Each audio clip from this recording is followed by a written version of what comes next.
Gente, então, estamos dando continuidade na 6.1, ela fala de todos os programas, tá bom? Então, para entender os programas, a gente precisa, em primeira instância, saber quais programas que são exigidos nas NRs. Então, nós estamos vendo os programas que são exigidos da NR, desde lá da NR1, que agora, que era a ordem de serviço, nós falamos da ordem de serviço que agora mudou, PGR, né? Aí tem lá as nossas atribuições na NR4, que a NR4 a gente tem que fazer um monte de procedimentos, um monte de programas e tal. A NR5 que tem a CIPA, aí depois nós pulamos para as outras NRs, né? Que tem programas como o PPRA, né, NR9, falamos da NR7, que é o PCMSO, aí pulamos lá para a NR12, que fala de máquinas e equipamentos que a gente tem que fazer programas, né, e aí estamos pulando, né, e aí caímos na 22, né, na mineração, que nós falamos, né, o que é a mineração,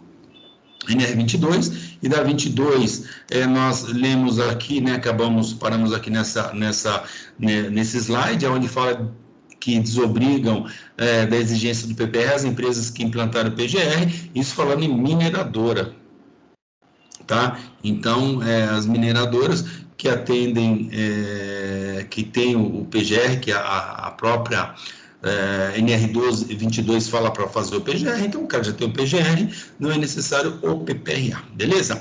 E agora, hoje, a gente já entra na NR29, NR29 já fala do portuário. Então, o que essa norma fala? Ela fala em regular a proteção obrigatória contra acidentes e doenças profissionais, facilitar os primeiros socorros e acidentados e alcançar as melhores condições possíveis de segurança e saúde aos trabalhadores portuários, organizar um serviço especializado em segurança e saúde no trabalho portuário, que é o SESTIP, né? Desenvolver planos, né, como o PCE, Plano de Controle de Emergência, o PAN, Plano de Ajuda Mútua, né? E os programas da NR7, NR9, específicos do trabalho portuário. É uma coisa bem específica. Então, lá, né, na norma, ele fala que compete ao OGMO ou ao empregador, né? Então, esse grupo, né, de mão de obras que tem lá na NR29, tá? Então, porque o que acontece? Quando fala em trabalho portuário, aquelas pessoas que trabalham no porto, né, que eles são avulsos, eles, como se fosse um sindicato, eles têm lá uma carteirinha. Nessa carteirinha são estivadores, né? Então, eles, como se fossem funcionários dessa associação, né? Então, essa que se chama a OGMOM, tá? E aí, então, compete eles o quê? Proporcionar a todos os trabalhadores formação sobre segurança, saúde, higiene ocupacional no trabalho portuário, responsabilizar-se pela compra, manutenção, distribuição, higienização, treinamento e zelo pelo uso correto dos equipamentos de proteção individual e equipamentos de proteção coletiva, né? Evidente, sempre observando a NR6, elaborar e implementar o programa de prevenção de riscos ambientais no âmbito de trabalho portuário, né? Observando sempre o disposto na NR9, elaborar e implementar o Programa de Controle Médico de Saúde Ocupacional, PCMSO, abrangendo todos os trabalhadores portuários, né, também observando lá o disposto na NR7. O Serviço Especializado em Segurança e Saúde do Trabalho Portuário, SESTP, tá? Todo porto organizado, todo porto organizado, instalação portuária de uso privativo e retroportuárias deve dispor do SEST, né, que é os serviços aí de segurança, de acordo com o dimensionamento mínimo constante no quadro 1 aí, mantido pela OGMOM, né? Aí, depois vocês olham aí na norma, que eu acho que na outra página está dizendo aí sobre essa organização, tá bom? Conforme o caso, atendendo a todas as categorias de trabalho. Então, acho que eu coloquei aqui órgão gestor de mão de obra, tá? Acho que eu escrevi aqui embaixo, né? Para a gente lembrar o que é o OGMO, tá? Então, é um órgão gestor de mão de obra. É isso que eu falei agora inicialmente, que é como se fosse um sindicato dos portuários, né? Então, os ativadores vão lá, os ativadores, eles têm um compromisso, né? Tem uma carteirinha para isso, eles passam por treinamento e tal, porque eles que vão aonde? Carregar e descarregar os navios, tá? Então, essa galera, então os caras têm número, tá? Tem todo um aparato, tá? E os caras têm que ter conhecimento de segurança, eles entram em navios, né? Então, tem um problema sério quando eles entram dentro do navio, né? Então, é um monte de detalhes, né? Sobre a questão portuária. Aí a gente pula para 30, a 30 é aquaviário, né? O aquaviário regula a proteção de trabalhos em plataformas, embarcações comerciais e industriais nacionais e estrangeiras, com normas sobre pescas comerciais e industrial, introduzindo um glossário sobre expressões utilizadas nas atividades, que é organizar o grupo de segurança e saúde no trabalho, né, a bordo dos navios mercantes. Então, é assim, na 30, ela fala nesses navios mercantes. Então, navio mercante, então o navio enche de mercadoria aqui, né, mercante, e vai para os outros países ou aqui mesmo no Brasil. Então, dentro do navio tem um monte de gente, tá? Tem um monte, né, de trabalhadores. Então, precisa ter o quê? Esse grupo de segurança e saúde do trabalho a bordo, né, dos navios mercantes, tá? Para elaboração de procedimentos visando a proteção dos trabalhadores e do meio ambiente. Então, essa norma é um pouco mais complexa, tá? Porque tem um monte você tem que ter um monte de programas, um montão de detalhes, né? Porque o que acontece dentro do navio para depois para vir para a terra, então tem um monte de coisa. Então tem aí na finalidade desse grupo, né? Que é o grupo de segurança e saúde no trabalho a bordo, tá? Então, grupo de segurança e saúde no trabalho a bordo, o GSSTB, tá? Então, qual a finalidade desse grupo de segurança aí? Manter procedimentos que visem, né, a preservação da segurança e saúde no trabalho, também do meio ambiente, procurar atuar de forma preventiva, tá? Agregar esforços a toda a tripulação para que a embarcação possa ser considerada local seguro de trabalho, contribuir para a melhoria das condições de trabalho e bem-estar a bordo, recomendar modificações e receber sugestões técnicas que visem a garantia de segurança dos trabalhadores realizados a bordo, investigar, analisar, discutir causas de acidentes de trabalho a bordo, divulgando o seu resultado, é evidente. Então, é um navio que tem um monte de gente, tá? Imagine só um navio, porque ele fala que não somente é navio mercante, então regula a proteção de trabalhadores em plataformas, em embarcações comerciais e industriais nacionais e estrangeiras. Então, esses transportam containers, né? Então, é um monte de gente que está envolvida lá dentro, né? Não é só um funcionário, tem um monte de gente, né, dentro do navio. E aí precisa todo esse aparato de segurança, tá bom? Então, adotar as providências para que as empresas mantenham à disposição desse grupo aí informações e normas e recomendações utilizadas em matéria de prevenção de acidentes e doenças relacionadas ao trabalho, enfermidades infecto-contagiosas e outras de caráter médico-social. Por isso também tem que ter um médico lá dentro, tá?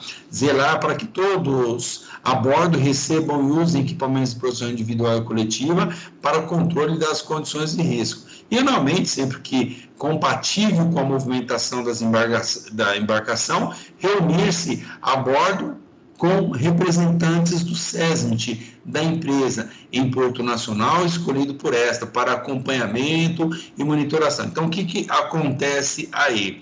Esse grupo, tá? Ele tem um SESMIT aqui fora, porque é empresa, né? Então, essa empresa ela tem um SESMIT em terra e tem uma embarcação. A embarcação ela tem todo o aparato de segurança. Tem que ter todo o aparato de segurança. Então, tem esse grupo aí, tá? E tem o dimensionamento, quem é quem aí neste desenvolvimento aí desse grupo, tá? Então, Aqui em terra tem o SESMIT, lá dentro tem o grupo. E eles executam todas essas atividades que foram até mesmo propostas pelo SESMIT, o SESMIT desenvolveu, eles desenvolveram dentro da embarcação. E aí quando eles se encontram, né, quando a embarcação para, né, aí eles se reúnem e tal, e fazem todos os trabalhos, ou revisão de PPRA, os exames admissionais, ou admissionais nos periódicos e por aí vai. Bom, então é um pouquinho complicado, porque às vezes o navio ele fica muito tempo fora, né? Então pega um navio brasileiro que vai, um mercante que vai, sei lá para onde, demora 30 dias para ir, mais 30 para voltar, ou sei lá quantos para voltar, entendeu? Então vão ficar 60, 70 dias fora, então é uma loucura. Para quem não tem família é bom. O programa de controle médico de saúde ocupacional, né? As empresas ficam obrigadas a elaborar o PCMSO com o objetivo de promover a preservar a saúde de seus empregados, conforme disposto também na NR7, né, observando o disposto no quadro 2, padrões mínimos de exames médicos, que é o que eles pedem, os padrões mínimos, né? Para cada exame médico realizado, o médico emitirá o atestado de saúde ocupacional em 3 vias, tá? A primeira via do ASO deve ser mantida a bordo, né, da embarcação em que o trabalhador estiver prestando serviço. A segunda deve ficar obrigatoriamente entregue ao empregador, mediante recibo de outras 2 vias. E a terceira deverá ser mantida pela empresa em terra, tá? Então, caso o prazo de validade do exame médico expire no decorrer da travessia, fica prorrogado até a data da escala de embarcação em ponto onde haja condições necessárias para a realização desse exame médico, tá? Então, o que acontece? A embarcação está longe, quando a embarcação vier, né, que a embarcação estiver chegando em terra, mesmo se passar um tempo do exame médico, não tem problema, tá bom? Que consta que ele estava embarcado, aí demorou mesmo.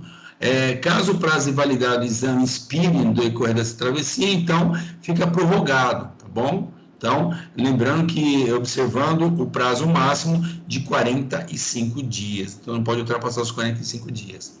Para os trabalhadores aquaviários, né, do grupo marítimo, que operam em embarcações classificadas para navegação em mar aberto e apoio marítimo, devem ser adotados padrões médicos e modelos certificados médicos. Aí é o seguinte, aí eles já entram numa questão internacional, tá bom? Então, aí tem aí uma convenção internacional sobre padrões de instruções, né? Certificação em serviço de quarto para marítimos, né?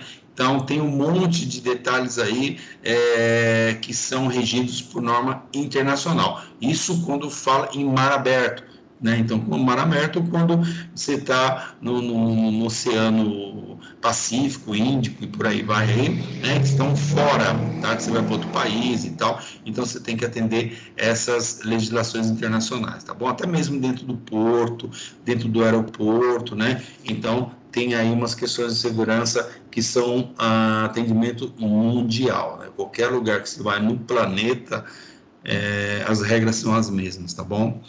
Então, tem a Convenção Internacional sobre Padrões de Instrução, certificação em serviços de quarto para marítimos, né, estabelecidos no quadro 3 dessa norma, sem prejuízo da elaboração do atestado de saúde ocupacional, né, conforme a NR7, e disposições da NR30, né, que é o que a gente está falando, beleza?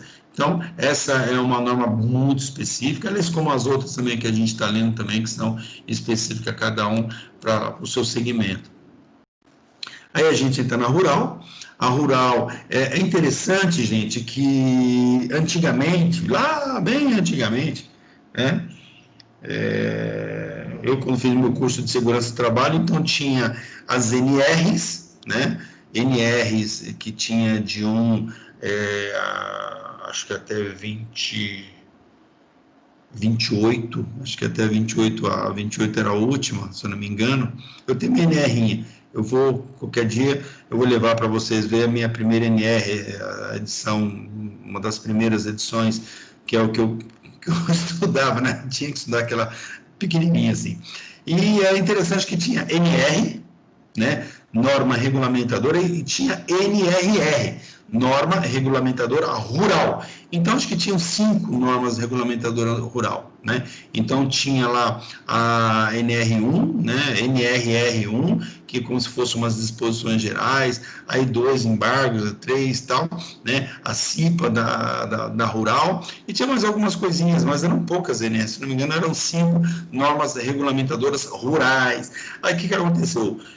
Vindo a essas mudanças, né? Então, mudou todo o cenário, e aí inseriu o quê? Tirou as normas rurais e falou, meu, você tem que fazer todas, porque não adianta você fazer só essas 5, né? Porque aí não tinha ainda 9, não tinha PPRA, né? PPRA não é tão velho, né? É uma coisa nova, então não tinha PPRA, PCMSO, né? Tinha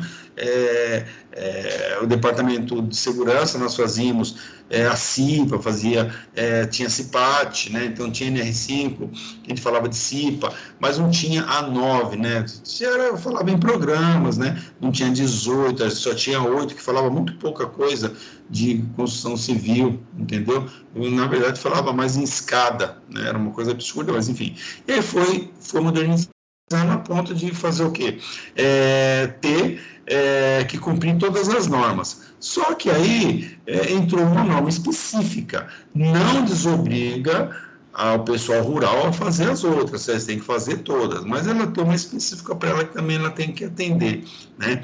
Então, que ela estabelece o quê? As diretrizes de gestão de risco, segundo as especificidades de cada área, introduzindo o que? Um glossário de expressões utilizadas nas atividades, enfatizando a capacitação de trabalhadores, organizar um serviço especializado de técnicos, né, e uma CIPA especializada para o trabalho rural, né, que é a CIPATRE, um dimensionamento específico, então tem uma característica diferente também. Então, cabe ao empregador rural, né, ou equiparado, né, semelhante, né, ao trabalho rural, que estejam dentro, né, do CNAE lá, a questão rural, aí garantir adequadas condições de trabalho, higiene, conforto, definida nesta norma regulamentadora, para todos os trabalhadores, segundo as especificidades de cada atividade. Tá? Realizar avaliações de risco para a segurança e saúde dos trabalhadores e com base nos resultados, adotar medidas de prevenção e proteção para garantir que todas as atividades, lugares de trabalho, máquinas, equipamentos, ferramentas, também processos produtivos sejam seguros em conformidade com quem? Com a norma de segurança e saúde, né? Adotar medidas de avaliação e gestão dos riscos com a seguinte ordem de prioridade. Primeiro, a eliminação do risco, controle do risco na fonte, redução do risco ao mínimo através das introdução de medidas técnicas ou organizacionais e de práticas seguras, inclusive através de capacitações, né? Então, vocês percebem que o trabalho rural, ele modificou muito.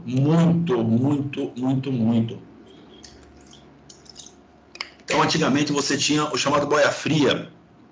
Hoje, quase que não vê, tá? Mas foi um problema sério para tirar a boia fria e colocar uma máquina, né? O trabalho que o boia fria faz, uma máquina faz o trabalho de um montão de gente. Mas era um problema sério, porque envolveu um problema ambiental, além de um monte de acidentes.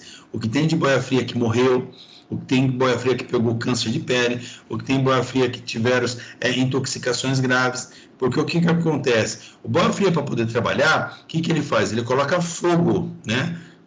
Na palha da cana, né? Então queima tudo, que é para queimar, né, a palha da cana, é uma parte que você não utiliza, e espanta com isso os bichos, então espanta aí cobra, espanta um montão de bicho, vai espantando, então depois o camarada, né, desce, só que aí ainda fica resíduos, né, da queima, então o camarada inala, as suas refeições, né? Por isso que se chama boia fria, comida gelada, porque o camarada deixa onde, né? Ele vai andando e a marmita dele fica num determinado canto, tá? Então, quem tem aquelas térmicas para levar comida, tudo bem, quem não tem, aí embrulha a marmita lá e coloca ela em determinado local, e seja o que Deus quiser. Então, tem uma série de detalhes aí, né, às vezes você faz uma comida e você tempera com determinados ingredientes que ela tem a tendência a azedar. Então, imagina um camarada comer uma comida azeda ou não comer, né? Então tinha problema sério, então foi um problema muito sério. Aí com a vinda dessas máquinas, puta merda, resolveu o problema? Não, criaram outros problemas, né? Criaram mais um caminhão de problemas. Então, esses boia-frias que viviam, né? Ainda tem alguns lugares que tem, porque ainda tem sindicato ainda, o pessoal tenta alocar esses boia-fria para outras atividades dentro da parte rural. Então, pega esses boia-frias, dão uma capacitação para ele. Eu fui numa usina do interior de São Paulo, aí na colheita da cana, né, quando era para derrubar as canas, então vinha pessoal de tudo que era lugar, então eles tinham como se fosse um alojamento para essas pessoas, né, então o camarada dormia ali no alojamento, mas totalmente simples, né, então era um alojamento muito simples, entendendo o alojamento, dava até medo, né, mas era ali, pelo menos o camarada conseguia dormir ali, né, recebia o dinheirinho dele e vazava para o estado dele. E a legislação, ela entende que isso não é certo, ela veio para mudar, né? Então o Ministério do Trabalho veio e falou, não, pô, os caras têm que trabalhar decentemente, o cara tem que ter um lugar correto, né? O cara não pode ir num caminhão, né? Os camaradas era pendurar tudo num caminhão, você tem noção? Um caminhão lotado de boia-fria pegando estrada, uma paulada, se capotasse um caminhão desse, brincando, pelo menos umas 10 pessoas morreriam. Né? E quantos acidentes não teve com boia-fria? Se você pegar histórico lá atrás, depois você entra no Google, acidente com caminhão com boia-fria, lá atrás você vai ver que tem alguns, entendeu? E aí o caminhão parava, descarregava o pessoal ia para lá, o cara saia fora. Depois, seja o que Deus quiser. Então, se o cara passasse mal, era um sufoco, não tinha celular, não tinha nada, só tinha um líder comandando, né? Então era muito ruim. E com isso melhorou. Então, hoje as fazendas, as grandes fazendas, elas têm de tudo, elas têm um aparato de segurança gigantesco, sabe? Onde armazena equipamentos, né? Tudo direitinho, EPI e tal. Tem a parte de engenharia de segurança, tem técnicos de segurança, entendeu? Então, é assim, os camaradas precisam de cara que conheça o tipo de trabalho, por isso que do interior, que trabalham na rural, os caras estão super bem. Antigamente ainda ganhava menos, né? Hoje não, os caras têm um bom salário, trabalham muito bem, porque tem máquinas, as máquinas agrícolas são excelentes, enfim, mudou da água para o vinho. Existem pouquíssimos boia fria, que eles estão o quê? Estão treinando, tá? Modernizando, capacitando, que é o que a lei fala, capacitar essas pessoas para colocar onde? Em outras atividades, tá bom? Aí tem a 32, né? A 32 também é uma exigência da questão de saúde, tá? Que estabelece as diretrizes para a promoção da saúde, da segurança e saúde em estabelecimentos prestadores de serviços de saúde, incluindo profissionais de ensino e pesquisas em todos os níveis de complexidades, introduzindo um glossário com expressões utilizadas nas atividades, e elaborar os programas da NR7, que é o PCMSO e o PPRA, priorizando os riscos biológicos, realizar capacitação permanente através da educação continuada dos trabalhadores, bem como vacinação gratuita. Então, na saúde, pô, mas todo mundo lá entende de saúde, tem que ter uma enfermeira do trabalho, tem que ter um médico do trabalho, entendeu? Tem que ter o SESMIT, e o SESMIT é composto por esses profissionais, tá? Não pode ser o médico que atende clínica lá no hospital também fazer parte, não, tem que ser um médico, só médico do trabalho. Então, o programa de prevenção de risco ambiental, além do previsto na NR9, na fase de reconhecimento, deve também conter o quê? Identificação desses riscos biológicos mais prováveis, em função da localização geográfica e das características do serviço de saúde e dos setores considerados. Então, o PPRA de hospitais é muito mais complexo. Então, você vai pegar muito mais agentes biológicos do que um agente físico, um agente químico. né? Então, é bem menos, né? Então, a preocupação é muito biológica. Então, a preocupação é gigantesca biológica, é diferente de uma indústria. Uma indústria, o risco biológico é menor do que no hospital. No hospital, tudo é biológico, né? Então, tem química? Tem, é lógico que tem. Tem um monte de produtos químicos, tem um montão de locais, né, principalmente lá embaixo da manutenção, que gera ruído. Então, tem riscos físicos, químicos, né, mas biológico é o maior, né? E de acidentes, que tem um caminhão de riscos de acidente, principalmente com pérfuro cortantes, que a cada dia o pessoal vem criando tecnologia para fazer com que o funcionário não utilize a agulha, né? Então o camarada dava injeção e queria colocar na capinha. Na hora da capinha furava o dedo, entendeu? Ou na hora de quebrar, né, aquelas ampolas, né, para dar injeção, quebrava e cortava o dedo. Então era um perereco. Então o pessoal também, mundialmente, os caras estão criando, né, aquelas caixinhas Tetra Pak, que é para colocar descarte. Então, tem um monte de normas aí que tem que ser seguidas, tá? Então, considerando o quê? Fontes de exposição e reservatórios, vias de transmissão de entradas, transmissibilidades, patogenicidade e virulências de agentes, persistência de agentes biológicos no ambiente, estudos epidemiológicos, né, ou dados estatísticos. Então, é evidente que dentro do hospital, além de ter o CESD, a própria equipe médica, eles têm um grupo, né, para ver sobre a biossegurança, né? Então, eles têm também um outro grupo que, às vezes, ou está no paralelo com a segurança do trabalho, ou está junto com a segurança do trabalho, para discutir a biossegurança. Então, a segurança completa de hospitais, o que deve ser feito, como que deve ser feito, né, entendeu? O funcionário, principalmente agora. Imagine a loucura que não está um SESMIT dentro do hospital agora. Eu nem imagino, deve estar uma loucura. Os caras devem estar, é coisa de louco. Entendeu? A criação de programas, a criação de instruções de trabalho, entendeu? O pessoal do grupo, do comitê de infecções, o grupo de não sei o quê, a galera está reunida, a galera está batendo papo, a galera está, entendeu? É coisa de louco, tá? Então, as avaliações de local do trabalho e do trabalhador, considerando que a finalidade é a descrição do local de trabalho, a organização e procedimento de trabalho, por aí vai. Então, nós, a segurança do trabalho, nós não temos muito essa capacidade de chegar no hospital o risco biológico está aí. Então, a gente tem que ter um suporte gigantesco do pessoal da saúde, senão a gente morre na praia. Entendeu? Eu não consigo identificar muitos riscos biológicos, vírus, bactérias, furo, tal, mas peraí, tem, como que esses caras transmitem, como que é?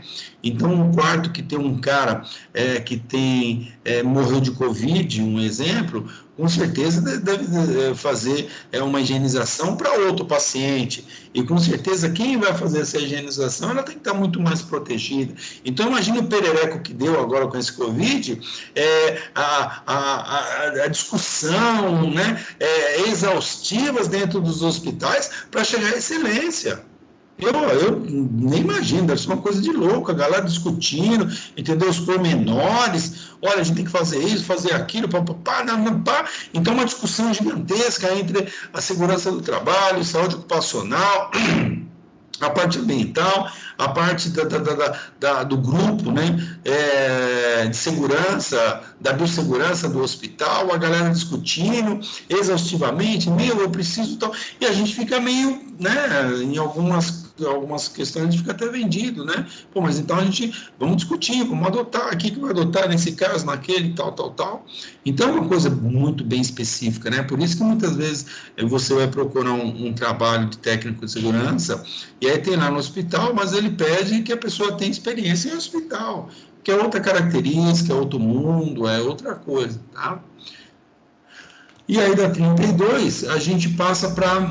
Nada, continua 32. Aí fala do PCMSO, né? O PCMSO, além do que está previsto lá na NR7, observando o disposto no seu inciso 1 do artigo 32.221, deve contemplar no PCMSO reconhecimento e avaliação dos riscos biológicos, a localização das áreas de risco segundo os parâmetros da 32.222, a localização da área, relação contendo a identificação nominal dos trabalhadores, sua função e local em que desempenha suas atividades. Então, você vê que o PCMSO é muito mais complexo, né? A vigilância médica dos trabalhadores potencialmente expostos, né? Então, com certeza, o PCMSO tem que ser muito mais rico de informação para essas pessoas que têm uma exposição maior, né? E também, olha que interessante, o programa de vacinação, porque os caras têm que tomar um monte de vacinações aí, não, vacinação.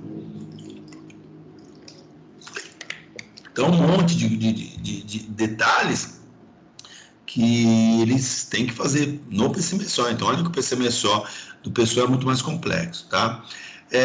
Sempre que houver transferência, permanência ou ocasional de um trabalhador para um outro posto de trabalho, que implique em mudança de risco, esta deve ser comunicada de imediato ao médico coordenador e responsável do PCMSO.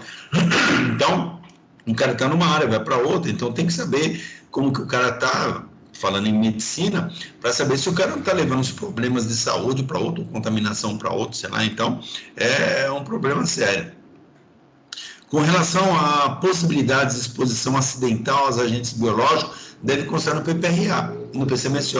Então, todas aquelas questões que têm a probabilidade, né, tem que constar. Então, tem lá os procedimentos a serem adotados para diagnóstico, acompanhamento e prevenção da soroconversão e das doenças, as medidas para descontaminação do local de trabalho, tratamento médico de emergência para trabalhadores, a identificação dos responsáveis pela aplicação de medidas pertinentes, a relação dos estabelecimentos de saúde que podem prestar assistência aos trabalhadores, as formas de remoção para atendimento dos trabalhadores, por aí vai, tá? Então, olha como essas informações têm que constar no PCMSO. É diferente do PCMSO, talvez, de onde você trabalha, que é até um PCMSO muito mais simples, né? A gente vai para 34, que também tem um monte de programas, né? Que é a Naval, é nova também, tá? Então, a Naval, ela fala assim, que estabelece os requisitos mínimos e também as medidas de proteção à segurança, à saúde e também ao meio ambiente de trabalho nas atividades da indústria da construção e reparação naval. Introduz um glossário com expressões utilizadas na atividade, atribui responsabilidades e elaboração de documentos de segurança, né, tanto a análise preliminar de risco como a permissão de trabalho por parte de trabalhadores com capacitação e treinamento. Então, quando a composição de revestimento da peça ou de gases liberados no processo de solda, aquecimento, não for conhecida, deve ser utilizado equipamento autônomo de proteção respiratória ou proteção respiratória de adução por linha de ar comprimido, de acordo com o previsto no programa de proteção respiratória, tá? Então, o que acontece? Numa empresa naval, tá? Ou aonde eles fazem construção ou reparo de navio, o que eles utilizam muito? Solda, tá? Eles utilizam muito solda, muito. Então, eles têm que ter o quê? Um programa de proteção respiratória, tá? Porque aquela chapa de aço, como que cola uma com a outra? Com solda. E também embaixo do mar, tá? Eles tem alguns que é reparo, e aí o cara vai entrar dentro do, né, mergulha lá para fazer a solda lá embaixo, no mar. E outros ele pega e tá fazendo o navio, então o navio tá, vão fazendo parte por parte, depois vão juntando, mas o que tem mais é solda, muita solda, então um monte de gás. E aí ele fala que para trabalhar nesses locais aí, né, onde tem um processo de solda ou aquecimento, né, então muita solda, aí deve utilizar o equipamento autônomo de proteção respiratória, autônomo aqueles 2 cilindros, né, o camarada coloca e começa a executar a sua atividade, ou proteção respiratória de adução por linha de ar comprimido. Então, o camarada vem o ar comprimido para ele coloca a máscara e o ar vem por fora, tá? E aí ele está fazendo o trabalho dele, tanto em cima como também se tiver que mergulhar, tá bom? Então, isso é importante vocês saberem. Numa indústria naval, tá? Então, nós temos poucas no Brasil, né? Temos a Verome Rio de Janeiro, né? Acho que no Rio de Janeiro nós temos duas, né? Aqui em São Paulo não tem, só reparo, né? Tem umas pequenas, né? Que faz pequenas embarcações, né? E por aí deve ter outras também, né? Ainda no Brasil, tá? Mas uma das maiores é essa Verome, né? E que fica em Angra, para aqueles lados, acho que é Angra mesmo, né? Tem até um primo que trabalhou lá, um primo que mora em Angra, trabalhou na Verome. E o que tem, mas é solda a rodo. E é uma preocupação gigantesca, tá? Porque para trabalhar nesses estaleiros é um caminhão de gente. Então, as questões de segurança também são totalmente específicas, tá? Por isso que demorou, mas saiu a NR34 para a galera da Naval. E por isso que criaram um monte de programas e procedimentos específicos. Então, o plano de proteção o plano de proteção radiológica deve estar articulado com os demais programas da empresa, ou seja, tem muita radiação. Nossa, mas radiação com o quê? Para tirar raio-x das soldas, entendeu? Então, é normal, o camarada faz uma solda, tá? E depois ele tem que vir com raio-x para saber se aquela solda ela está perfeita, se ela não está furada, se não está trincada, né? Se ela não tem bolha de ar, principalmente peça. Então, vamos supor, o camarada faz uma roda de trem, de metrô, enfim, né? Aí o cara faz a roda lá, tal. O que ele faz? Ele passa no raio-x para ver se não tem bolha de ar interna, né? Porque se tiver uma bolha de ar interna dentro na hora que ele fez a roda, né? Que ele pegou o metal e colocou no molde, derreteu, né? O metal líquido que caiu naquele molde, o que pode ser? Pode ser que entre uma bolha d'água. Se entrar uma bolha d'água, como que você vai detectar? Não dá de cara. Muitos, eles começam a bater, né? Tá, mas isso é para ver se está trincado, tá? Então o barulho é totalmente diferente, mas ele tira um raio-x para ver. Então a parte do programa de prevenção de proteção radiológica é gigantesca, porque tem radiação para caramba. Tá? Então tem lugar específico que o cara tira raio-x. A Petrobras tem um monte disso, pode tirar raio-x de tubulação. Então muitas empresas aí contratam empresas que o cara vem com raio-x para ver, né, tirar o raio-x daquela solda para ver se está certo, daquele equipamento para ver se daquela roda de trem, entendeu? Então é um problema sério. Então tem que ter um programa, um plano de proteção radiológica, que ele deve também estar articulado com os demais programas da empresa, especialmente com o programa de prevenção de risco ambiental, programa de controle médico de saúde ocupacional também. Então, ele tem que estar casado com os dois, né, para vocês terem uma ideia. Então, é muito trabalho. Então, dentro do estaleiro, é ruído pra caramba, porque é para serrar aqueles ferros, fazer até a parte de alvenaria também que tem, né, alvenaria não, serralheria e por aí vai, né? Então, ruído pra caramba, todo tipo de equipamento, solda a rodo, por isso que nos locais de solda, os camaradas, tanta solda, tanta gente soldando ao mesmo tempo, que o camarada tem que usar uma máscara. Então, você tem que ter um programa de proteção respiratória. Por isso que lá no início nós falamos que essa matéria é muito complexa, porque fala de todos os programas. Então, programa de proteção respiratória. Pô, Hamilton, então só posso ter um programa de proteção respiratória se eu trabalhar numa indústria naval? Não, lógico que não. Se você trabalhar numa empresa onde tenha um problema maior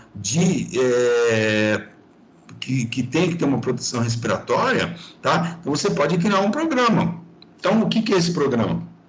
Vamos supor, você trabalha numa indústria química, a galera tem que ter uma proteção respiratória.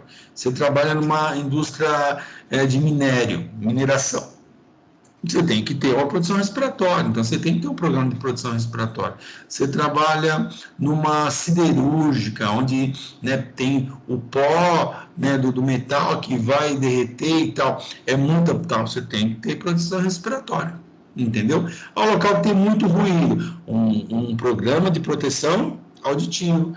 Você tem, entendeu? Então é assim, isso tem que estar muito claro na sua cabeça, muito claro. Você vai criar um programa para determinado fim. Então, tem problema respiratório, então eu vou criar um programa para isso. Então, esse programa eu vou acompanhar com mais detalhes a questão respiratória. Então, eu vou primeiro, estudar melhor as máscaras, vou sempre verificar, treinar os caras para usar a máscara corretamente, vou ver as melhores marcas que tem no mercado, vou orientar, treinar constantemente, tá? O departamento médico vai fazer constantemente exames numa forma preventiva para saber se o cara não tem nenhum problema no pulmão e assim vai, entendeu? Então tem muita coisa, e tudo isso está inserido onde? Nesse programa de proteção respiratória.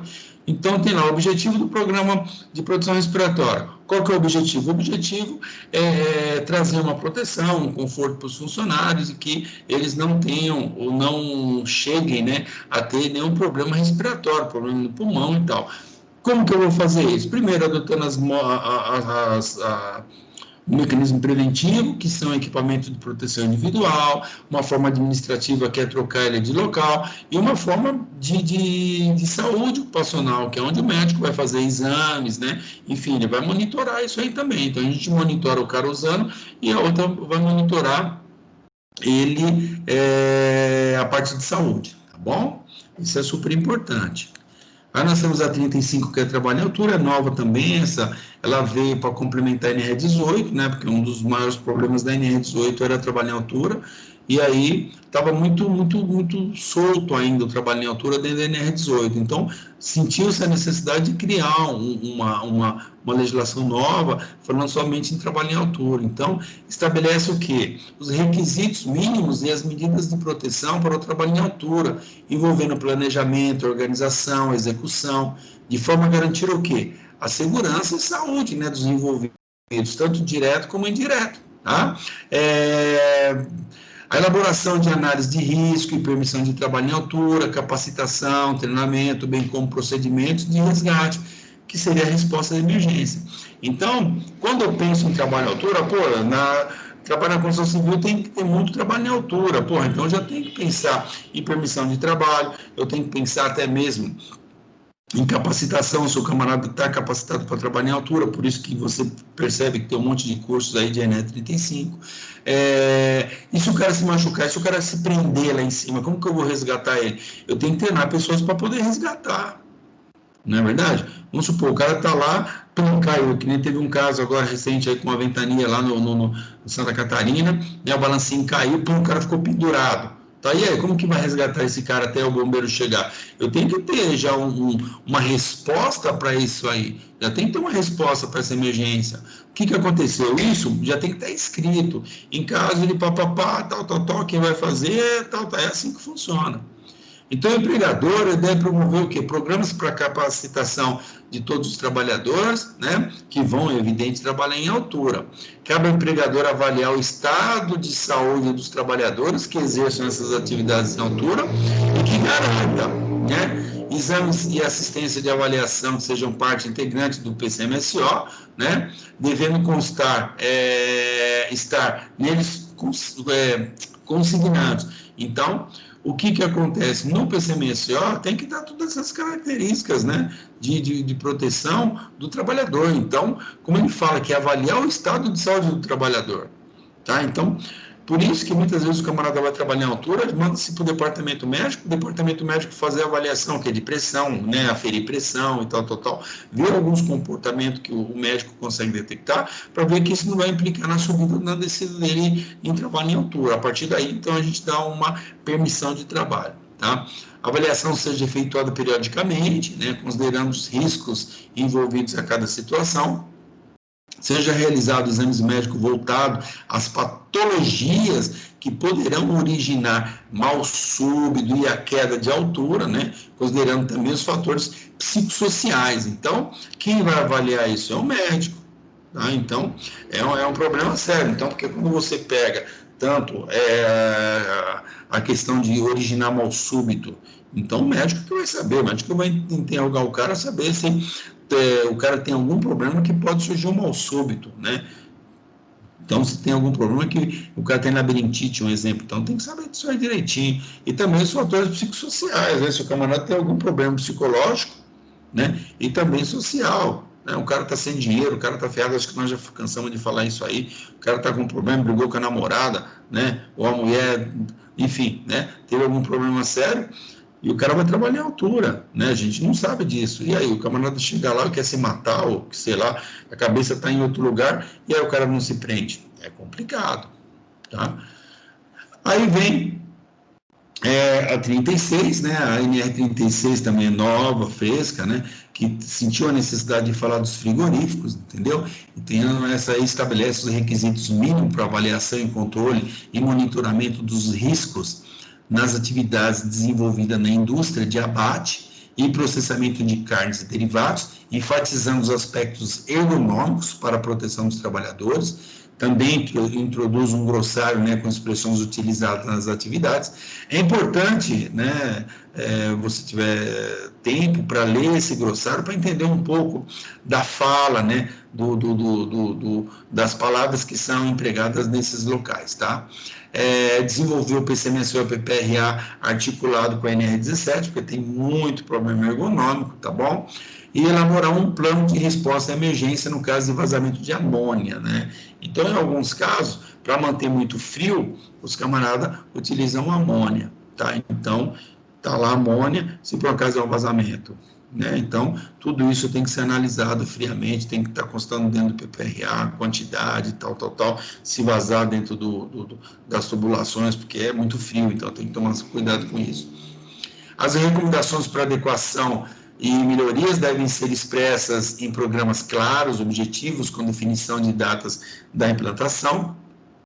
Os EPIs, eles devem ser selecionados de forma a oferecer eficácia, né, necessária, é lógico, né, não tem como, né, com base lá na NR6. E também o que for recomendado da NR9, tá? As ações de avaliação, controle e monitoramento dos riscos devem o quê? Constituir um processo contínuo interativo. Sempre, gente, falou em segurança, a gente sempre vai pensar em processo, melhoria contínua. Sempre tem que melhorar, sempre. Integrar todos os programas de prevenção e controles previstos nas demais NR, tá? Então, a 36 ela é uma parte só das proteções, mas a gente tem que atender todas as outras, tá? Abranger a consulta e a comunicação das partes envolvidas, né? E a participação dos trabalhadores, né? Com CIPA, com tudo mais. O programa de prevenção dos riscos ambientais e controle de saúde ocupacional, né? Então, esses programas aí, eles têm que ser articulados, né? Junto com a NR17, porque tem muito problema ergonômico. Então, deve ser feito as avaliações ergonômicas e o resultado dessas avaliações inserir nos programas. Deve ser implementado um programa de conservação auditiva, tá? Para os trabalhadores expostos a níveis de pressão sonora acima dos níveis de ação, contendo no mínimo controles técnico-administrativo de exposição ao ruído, monitoramento periódico das exposições às medidas de controle, treinamento e também informação dos trabalhadores, determinação dos equipamentos de proteção individual, audiometria conforme o anexo 1 da NR7, histórico clínico e ocupacional do trabalhador. Então, imagine só, dentro do frigorífico, o que você vê muito são máquinas, né? Então, tem as pessoas cortando carne, sim, mas tem a parte da onde são aquelas serras, né? As serras de fita, que elas são muito barulhentas. Então, quando vem a parte inteira do boi, né, o cara corta no meio, né, e aí vai, o outro corta em 4 partes, vai, né, cortando, e a galera, cada um lá na frente, vai separando as partes, né, e aí a faca, né, afia a faca, pim, pá, pá, pá, e tem barulho, né, as máquinas, elas são complicado. Em alguns frigoríficos modernos, eles colocam a parte ruidosa no lugar e somente a outra que não tenha ruído do outro lado, né? Uma estratégia até mesmo dentro de uma esteira. Porém, o que acontece? Tem frio pra caramba, né? E o frio que vai gerar esse frio é a amônia, então, né? Aí é complicado, tá? Mas tem ruído também, então, dependendo do local que tenha muito ruído, tá? Tem que ter um programa de controle auditivo, tá bom? E aí a gente finaliza essa introdução, tá bom? Então, com isso eu consegui falar para vocês de todas as normas, né? Normas que são necessárias programas, tá bom? São essas aí que eu passei, tá? E a partir daí, né, a gente vai começar a falar de cada programa, como que a gente vai desenvolver cada programa, onde que é atualizar, onde que a gente vai instalar esse programa, tá? de que forma que vai instalar, vou mandar alguns modelos para vocês, certo? Que tem um caminhão de modelos aí na internet, né? Não tem nada difícil, mas você pode pegar vários, né? Se a gente tivesse em sala de aula, a gente ia criar todos eles, tá? Então, ia montar grupos, né, de alunos, né, tal, e cada grupo ia apresentar um formulário e a gente ia jogar na lousa, né, e ia fazer um único. Então, de todos de vocês, a gente ia criar um, tá? Mas, infelizmente, não vai dar. Mas a gente vai pensar em alguma coisa aí no decorrer. Beleza, gente? Perguntas e dúvidas sobre esse tema? Pode perguntar.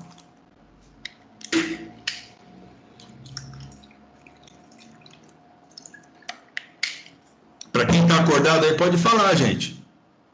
Ou tá todo mundo dormindo? Tá vendo a novela? Tem ninguém dormindo aqui, não. Não, tem. Você, né? O restante tá tudo dormindo. Não. Só as 3 estão acordadas, o restante tá todo mundo dormindo. Tudo nessa novela. Não, tô acordada. Então, só Tô vocês acordado 3. aqui, professor. O Elton, você tava sumindo, hein, Elton? Isso aí, mas tô Tá assistindo a novela, mas voltou pra cá correndo, né, filho? cheguei do trabalho agora. Então, tá vendo? Chegou, você vê que a mulher dele que abriu o computador já com o nome dele. E o caba chegou agora, Já depois de deixou no 1 jeito, hora. Já deixou no jeito já pra mim aqui. Tá vendo como funciona o negócio aí? Tá vendo? O que o camarada tinha lá na escola para colar, agora a colação é aqui virtual. Mas tá bom, gente? Não esquenta não, isso o negócio é aprender. Alguém tem alguma pergunta sobre o tema? Não tem? Tá, não tem nenhuma pergunta, nenhuma dúvida sobre o tema, eu vou encerrar a gravação. Encerrar.